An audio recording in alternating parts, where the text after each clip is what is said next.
Lakadoriba Lok Sabha ki Mikhalda Miyamna BJP ki ticket fanglaba yai haina panaba mingsingi manungda ama oiriba Rajya Sabha ki member Ningthau Laisemba Sana Jawbada piraba yai haina panaringai jerakta Laisemba Sana Jawba masana ticket tanaruba laite tauge haina sukhande loinana hauzik maksu MP oina lairi Mikhal asida mahaki oiba karisu laite haina paumisingda phongdokre wafam asi ngasi Center for Maitai Pangal Cultural Studies Manipur na sinduna MP Ningthau Laisemba Sana Jawbana Sana konungda ningol macha lairingai haina mingthon ba isaigi audio album ama phongkibagi thoranga mari leinana paumi singna hangba wahangi pakhumda phongdokkibani mahakna hai mayamna pangangangnga rabasu haujik oiriba manipur gi phibam asida yengdurabadi lakadoriba mikhal ase aduki matik luba mikhal ama oigani maramaduna party gi hanagi lairiba ahal singna adumak mikhal ase thengnajasanu haina phongdokki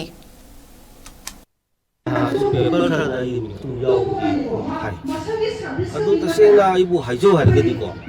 ayam thamosen ai thudongna masigi ai khodaruba lai ke tada ba kai du odu leite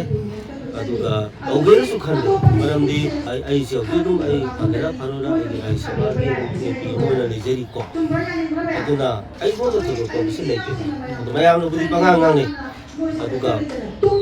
kogi ai wakaldadi hujik ai election ji am lugani leba manipur film sida do kogi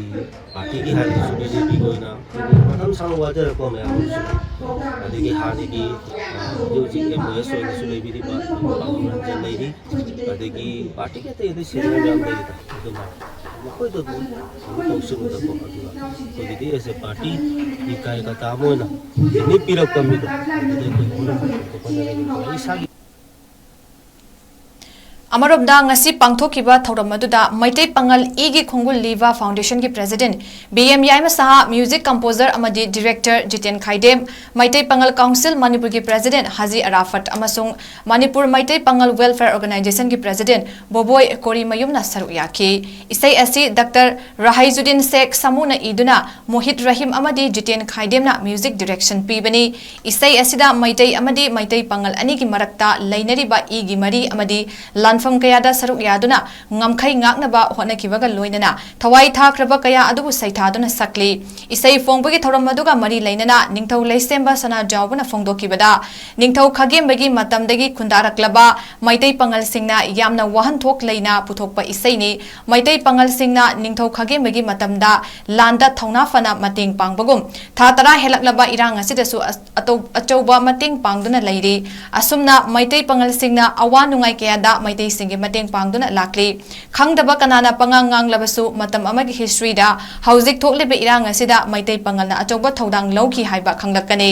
maitai ningol gi mata oiriba maitai pangal amadi maitai kaidaunungda kaina ba yaroi maramaduna haurakliba naharol singnasu social media da amana amabu hunnabagi thabak thadoktuna nungsi sanana hingminasi haina ningthau laisemana makha taki Center for Maitai Pangal Cultural Studies Manipur Nasilaga official launching hai tare audio music audio album ma koi maming na ningol basa leiringai hai ba kuma koi sai asi launch to bage dum ba thorni aduna ngasigi launch story ba koi maroina andamasida koi ning thong hagem bage matamdagi khunda rakhiba koi Maitai Pangal hai ga khangna ba Manipur Muslim singna yamna koigi wahandok leina koigi puthokpa sei am khangni yam sudu sei sigi magi title sigi bada khangdigani ningol masa leingai haibani singna ai samati sigi title se ujaba matamda punungda thuklauba adu yam emotional oba dumba feeling am sudin da lai